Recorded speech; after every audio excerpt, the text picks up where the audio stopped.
উঠুন উঠুন, সাহারের সময় হয়ে গিয়েছে, সবাই উঠুন। না, আজকে রোজা রাখবো না। রোজা রাখতে অনেক কষ্ট হয়, থাক ঘুমিয়ে দিই।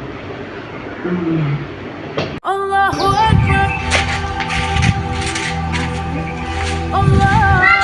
ইস, আজকে আজান দিয়ে দিল, নামাজটা পড়তে পারলাম না, জরুরি কাজ আছে। হ্যালো ভাই, কয় টাকা মাল লাগবে আপনার? ভাই আসেন, নামাজ পড়ে আসেন। তবে বেটা, আজকে আমার জরুরি কাজ আছে, তাকে নামাজ পড়ে আসি। সবাই রাখতেছি ভাই। ইফতারের টাইম হয়ে গেল, এদিকে আবার আজান দিয়ে দিবে, সন্ধ্যা হয়ে গেছে। বাড়িই চলে যায়, রোজা টোজা তো রাখি নাই, গিয়ে একটা ঘুম দিই, অনেক কাজ করে নিয়েছি।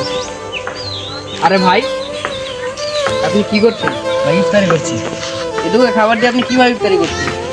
ভাই আসলে কি ধরেন, রোজা রাখাটা মানে খাবার দাবার নয়, কারণ রোজা রাখাটা হচ্ছে আত্মার প্রশান্তি।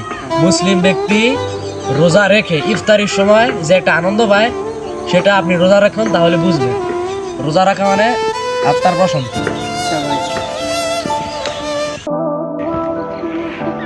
আল্লাহ আমাকে এত দ্বন্দ্ব দিয়েছে, একটা রোজা রাখি না, এক নামাজে পড়ি না, কি হলো আমার, যে কি হলো আমি